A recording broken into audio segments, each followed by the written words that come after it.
A family in Ohio paid $400,000 for their dream home, and 18 months later, they were told it might have to be torn down. Not because of a fire, not because of a flood, because of something so quiet, so slow, and so easy to miss that most homeowners walk past the warning signs every single day without ever noticing them. If you're a homeowner, a house hunter, or someone who just loves finding out what's really going on behind the walls and beneath the floors of the houses we live in, subscribe now, because every week we dig into real construction failures that could save you tens of thousands of dollars before they ever happen to you. It starts small. A hairline crack near a window. A door that used to close perfectly but now sticks a little at the top. Most people glance at it, shrug, and move on with their day. That's the trap. That's exactly how a foundation problem grows from a $200 fix into a $100,000 nightmare. Because nobody looks twice at the first warning. Picture a beautiful two-story house sitting on a quiet street. Red brick, white trim, a porch swing gently moving in the wind.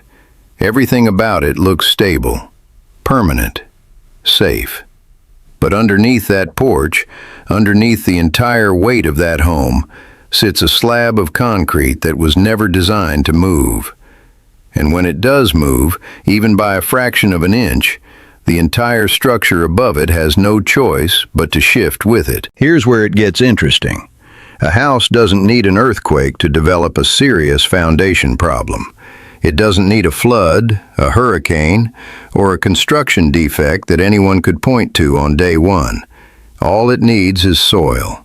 Ordinary dirt, sitting quietly under the concrete, doing something that most people never think about, expanding and shrinking with the seasons. In the summer, the ground dries out and pulls away from the foundation like a sponge losing water. In the winter, or after a heavy rain, that same soil soaks it back up and swells again. Now imagine that happening year after year, for 10, 20, 30 years. Always the same slow rhythm, always the same pressure, applied unevenly across different sides of the house.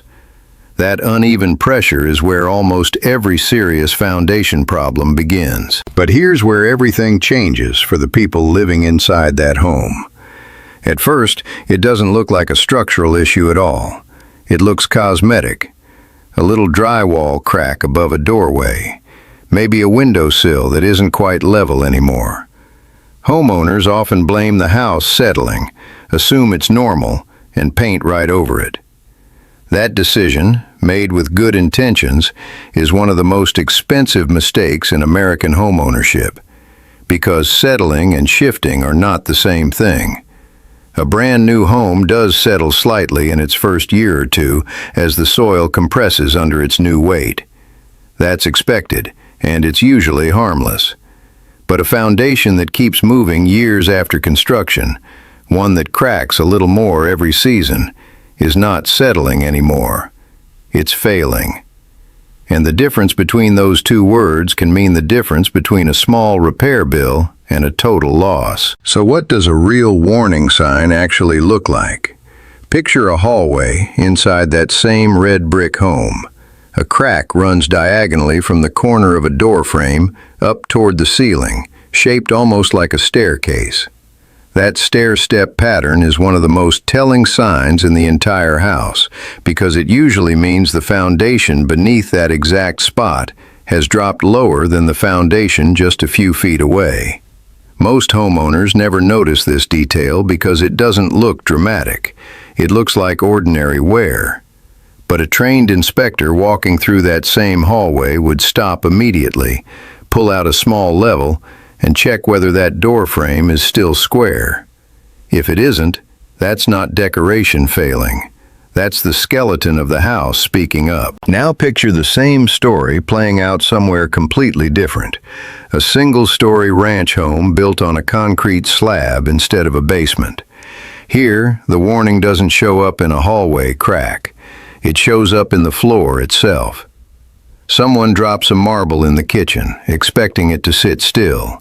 and instead, it slowly rolls toward the far wall on its own. That gentle, almost invisible slope is the floor telling on the foundation underneath it.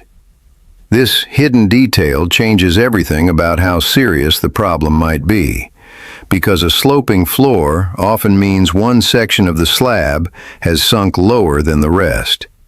It could be inches. It could be less than an inch.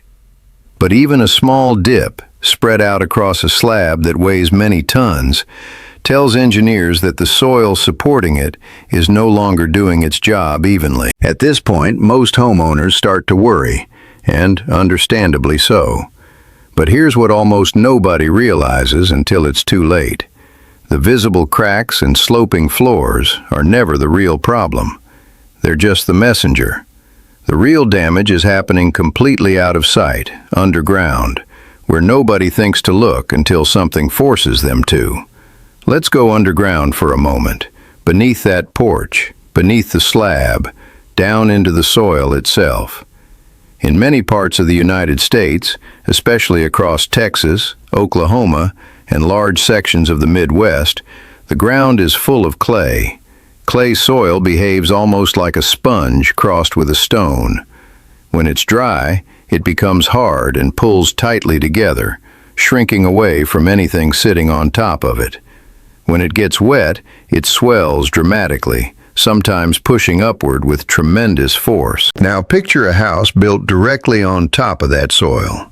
Decades ago, before builders fully understood how much movement clay-heavy ground could produce. Every summer, that soil dries and shrinks along the edges of the foundation, creating gaps you can't see because they're hidden underground. Every time it rains hard, water rushes into those gaps, and the soil swells right back, pushing unevenly against the foundation from different directions. This is where the biggest mistake almost nobody notices actually begins. And it isn't the soil itself. It's the water around the house. Picture gutters that end just a few feet from the foundation instead of carrying water several feet away. Picture a yard that slopes gently toward the house instead of away from it. Both of these seem like minor landscaping choices, but they are quietly feeding water directly to the one place it should never be allowed to collect. Over months and years, that water saturates the soil right next to the foundation, far more than the soil under the rest of the yard. One side of the house sits on soil that's constantly wet and swelling, while the other side sits on soil that dries and shrinks normally. That imbalance is what eventually cracks concrete that was poured perfectly straight and level the day it was built. Now the consequences start to stack up in ways that go far beyond cosmetics. Doors that used to close smoothly begin sticking in their frames because the frame itself is no longer square. Windows that used to slide open easily start jamming because the house around them has quietly twisted out of shape. None of this happens overnight. It happens slowly enough that people living inside the house adjust to it without realizing anything is wrong. But the biggest mistake hadn't even happened yet. It happens the moment a homeowner notices the signs, feels concerned, and calls the wrong kind of company to fix it. Picture a crew showing up with quick-set caulk and a tube of concrete patch, sealing up the visible cracks in an afternoon and calling the job finished. From the outside, the wall looks brand new again. Underneath, the soil is still moving exactly the same way it always was. This is one of the most costly patterns in American home repair, because covering a crack doesn't fix a foundation. It's the equivalent of putting a bandage over a broken bone and hoping the swelling goes away on its own. The crack will return, often in the same spot, sometimes within a single season. And now the homeowner has spent money without solving anything, while the real problem underground keeps getting worse. Compare that to what a licensed structural engineer actually does when they're called to investigate a home like this. Instead of looking at the crack itself, they look at the entire house as one connected system. They check floor elevations in multiple rooms using precision levels. They inspect the soil composition around the foundation. They trace where water flows during a storm. They're not treating a symptom, they're diagnosing the disease. What they often find is both simple and unsettling. The house isn't failing because it was built badly. In most cases, it was built exactly to the standards of its time. It's failing because the ground underneath it has changed over the decades, shaped slowly by drainage, drought, tree roots pulling moisture from the soil, or nearby construction disturbing the balance that existed when the house was first built. Trees in particular surprise a lot of homeowners. A large oak or maple planted too close to a house can pull enormous amounts of water out of the soil during hot months, especially clay soil, causing it to shrink dramatically on that one side of the house, while the opposite side stays relatively stable. Something as peaceful and beautiful as a shade tree in the backyard can become one of the quiet, hidden contributors to a foundation slowly twisting out of shape. Now picture the moment an engineer confirms the worst news a homeowner can hear. The foundation isn't just cracked, it's no longer level. Somewhere between 1 and 3 inches of elevation difference exists between one side of the house and the other.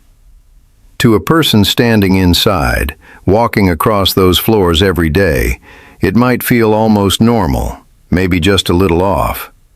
But to an engineer, that number represents real structural risk, especially if it continues to grow. This is usually the turning point, where the real cost of the problem becomes clear, and it's often shocking. Fixing cosmetic cracks costs a few $100s. Fixing an actual foundation, one that requires lifting and stabilizing a home that may weigh well over 100 tons, is an entirely different category of repair, often costing tens of thousands of dollars, depending on the size of the home and the extent of the movement. But here's what most homeowners don't expect. The most common professional solution isn't destruction and rebuilding.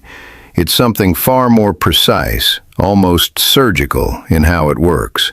Engineers install a series of steel piers driven deep into the ground beneath the foundation, sometimes 20, 30 or more feet down, until they reach soil or bedrock stable enough to support the weight of the entire house permanently. Picture a construction crew working section by section along the foundation, digging small access points, driving steel piling segments deep into the earth with hydraulic force, connecting each pier directly to steel brackets bolted against the concrete footing. Once every pier is in place and load tested, hydraulic jacks slowly and carefully lift the sunken sections of the house back toward level, sometimes millimeter by millimeter, to avoid causing any new cracking in the process. Watching this happen is almost hard to believe. A home that has sat crooked for years, doors that haven't closed properly in a decade, slowly being coaxed back into alignment, not through demolition, but through patient engineering, happening entirely below ground level, invisible to anyone just driving past the house. This is the difference between fixing a symptom and fixing a cause. Patching a crack lasts a season. Underpinning a foundation with engineered steel piers is designed to last as long as the house itself, because it addresses the actual source of the movement, instead of hiding the evidence of it. Now, here's a twist that catches almost everyone off guard, even people who think they understand foundation problems. Fixing the foundation is only half the solution. If the water and drainage issues that cause the soil imbalance in the first place aren't corrected too, the exact same problem can slowly begin again, even after tens of thousands of dollars have already been spent lifting and stabilizing the home. That's why professionals almost always pair structural repair with drainage correction. Picture gutters extended well beyond the edge of the house, downspouts redirected several feet away from the foundation instead of dumping water right beside it. Picture the yard gently regraded so rainwater naturally flows away from the house instead of pooling against the walls. Picture a French drain, a buried perforated pipe surrounded by gravel, quietly carrying groundwater away before it ever reaches the foundation at all. None of these fixes are flashy. None of them make for dramatic before and after photos the way a cracked wall does. But they are often the single most important part of protecting a home for the long term, because they attack the actual cause instead of just responding to the damage that cause already created. Here's something that surprises almost every first-time homebuyer watching this. Many of these warning signs are visible during a simple walkthrough, long before anyone spends a fortune on a full inspection. Doors that don't close evenly. Cracks that follow that distinct stair-step pattern near corners. Gaps forming between a wall and the ceiling. Windows that stick or won't stay open on their own. Floors that feel slightly uneven when you walk slowly from one room to another. Any single one of these signs alone might mean nothing serious at all. Houses shift slightly with age, and that alone isn't a disaster. But when several of these signs show up together, especially on the same side of the house, that pattern is exactly what should trigger a homeowner or a buyer to call a licensed structural engineer before it's too late. Not a general contractor, and definitely not the crew offering the cheapest same-day crack repair in town. This single decision, choosing the right kind of professional early instead of waiting or cutting corners, is often what separates a manageable five-figure repair from a devastating problem that eventually threatens the safety and value of the entire home. It's rarely the crack itself that destroys a family's finances. It's the years of ignoring what the crack was quietly trying to say. Think back to that family in Ohio, the one who paid $400,000 for what looked like a flawless home. Their story didn't end in disaster because nobody could have noticed the signs. It ended painfully because those signs were visible for over a year before anyone called for a real evaluation. Small cracks dismissed as normal settling, a sticking door blamed on humidity, a sloped floor explained away as an old house quirk, when in reality, every single one of those details was the foundation trying to warn them the entire time. Homes don't fail suddenly. Not usually. They whisper for years before they ever have to shout. A hairline crack today, a slightly uneven floor next year, a door that needs a little extra push the year after that. Each one seems small enough to ignore on its own, and that's exactly why so many homeowners end up facing repair bills that could have been avoided entirely with an inspection that costs a few $100s instead of tens of thousands. The real lesson underneath all of this isn't about concrete, steel piers, or clay soil chemistry. It's about paying attention to the quiet signals a house gives long before anything looks catastrophic. The homes that avoid becoming disaster stories aren't the ones built on perfect soil in perfect climates. They're the ones where someone noticed the first small sign and took it seriously, instead of assuming it would simply go away on its own. So the next time you walk through your own home, or one you're thinking about buying, take a slower look. Watch how the doors close. Notice whether the floor feels level as you walk across it. Look closely at the corners near windows and doorways for that subtle stair-step crack pattern. These aren't just imperfections. They're messages, written slowly over years, from the ground beneath your feet, straight up through every wall in the house. If this investigation opened your eyes to something you'll actually look for the next time you walk through a house, make sure you're subscribed, because next week we're heading underground again to uncover another hidden construction failure that most homeowners never see coming until it's already too late.